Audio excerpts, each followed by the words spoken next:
Prendre une décision, c'est se positionner en fonction de plusieurs critères et le faire en toute connaissance de cause. Voilà. Plusieurs critères, c'est-à-dire ben, se demander un peu quel sens on donne à la prise de décision, pas la prise de décision, est-ce qu'il faut faire des décisions ou pas, mais qu'est-ce que va nous apporter la décision, hein. Qu'est-ce qu'on veut qu'elle nous apporte, quelle image on veut transmettre par la prise de décision. Ça, c'est le premier critère sur lequel il faut se positionner, c'est-à-dire quel sens donner à la décision, qui sera différent si on est en crise ou si on est en situation normale.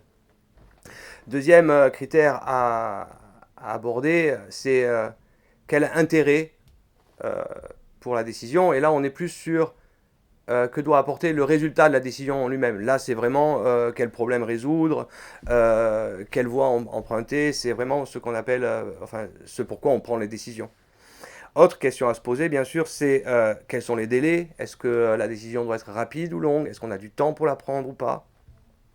Quelles sont les ressources, les moyens, hein, qu'ils soient financiers, humains ou matériels? Et quelles sont les expertises que l'on va avoir besoin pour prendre la décision? De quoi va-t-on quel est le sujet, quel est le cadre que nous demande, enfin, quelle expérience on va avoir besoin pour prendre cette meilleure décision. Si on regarde bien, en fait, prendre une décision, c'est un peu un acte que l'on fait tous les jours, que ce soit dans la vie professionnelle ou dans la vie personnelle. Et souvent, cette décision, on la prend inconsciemment. Alors, c'est pas tellement inconsciemment, mais parce qu'on a un acte quand même, et on se dit, on va décider. Mais on ne maîtrise pas tous les éléments de la prise de décision.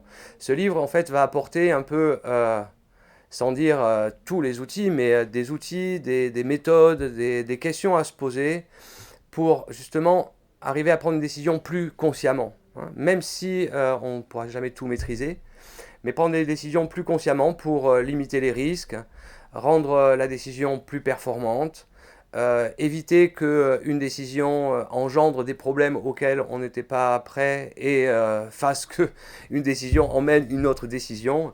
En un mot, prendre une décision et prendre la bonne décision. Voilà, je vous souhaite une bonne lecture.